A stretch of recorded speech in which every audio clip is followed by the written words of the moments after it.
পুঁইশাকের চচ্চড়ি একটা দারুণ রেসিপি। গরমকালে গরম ভাতের সাথে কিন্তু দুর্দান্ত লাগে, রুটি পরোটার সাথেও কিন্তু ভালো লাগে। চিংড়ি মাছ, মাছের মাথা দিয়েও কিন্তু পুঁইশাকের চচ্চড়ি ভালো লাগে। কিন্তু আজকে আমি বানিয়েছি সম্পূর্ণ নিরামিষভাবে বড়ি দিয়ে পুঁইশাকের চচ্চড়ি। সেই রেসিপি আজকে শেয়ার করছি। প্রথমে কিছু সবজি নিয়েছি, পটল ছোটো ছোটো টুকরো করে কেটে নিয়েছি, আলু, বেগুন, ঝিঙে আর কুমড়ো। পুঁইশাক নিয়েছি কিছুটা, পুঁইশাকটাকে ধুয়ে পরিষ্কার করে ছোটো ছোটো করে কেটে নিয়েছি। কড়াইতে সাদা তেল দিয়ে দিয়েছি, তেলটাকে ভালো করে গরম করে নিয়েছি। তেল গরম হয়ে গেছে, এবার কিছুটা বিউলির ডালের বড়ি ভেজে নেব। লাল লাল করে বড়িগুলোকে ভেজে তুলে রেখে দেবো। বড়িগুলো ভাজা হয়ে গেছে, বড়িগুলোকে অন্য পাত্রে তুলে রাখছি। ওই তেলের মধ্যে দুটো শুকনো লঙ্কা, একটা তেজপাতা আর 1 চামচ 5 ফোড়ন দিয়ে দিলাম।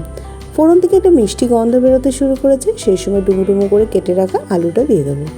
আলুটাকে দিয়ে গ্যাসের ফ্লেমটা হাইতে করে দিয়ে 2 মিনিট মতো নাড়াচাড়া করে নেব। তারপরে দিয়ে দেবো কুমড়োটাকে দিয়েও 2 মিনিট মতো নাড়াচাড়া করে নেব।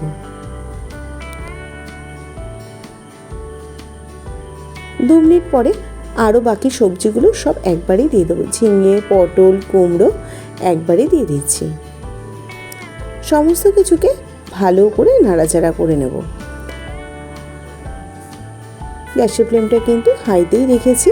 হাইতে রেখে ভালো করে নাড়াচাড়া করে নেওয়ার পর গ্যাসের ফ্লেমটা মিডিয়ামে রেখে দিয়ে ঢাকা দিয়ে দিয়েছিলাম 5-6 মিনিটের জন্য। 5-6 মিনিট পর ঢাকাটা করে নিলাম। দেখুন সমস্ত কিছু থেকে কতটা জল বেরিয়েছে।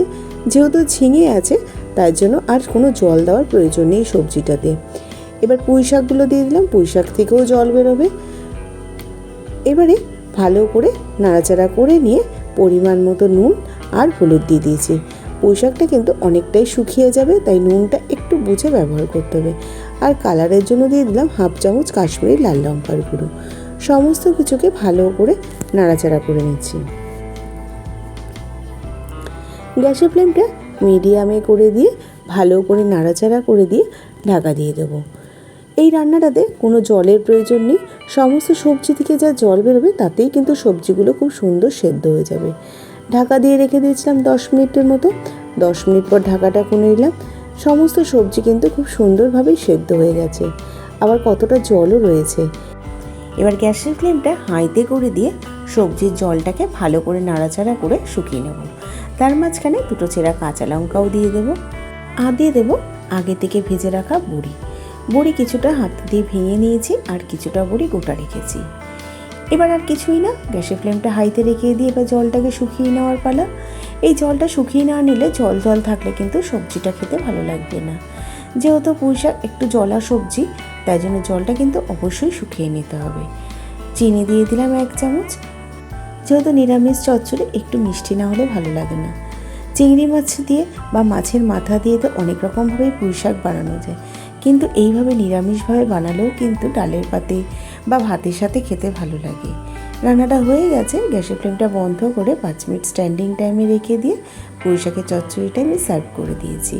তাহলে আজকে এই পর্যন্ত, আবার হাজির হয়ে যাব নতুন কোনো রেসিপির সাথে। ভালো থাকবেন, সুস্থ থাকবেন, ধন্যবাদ।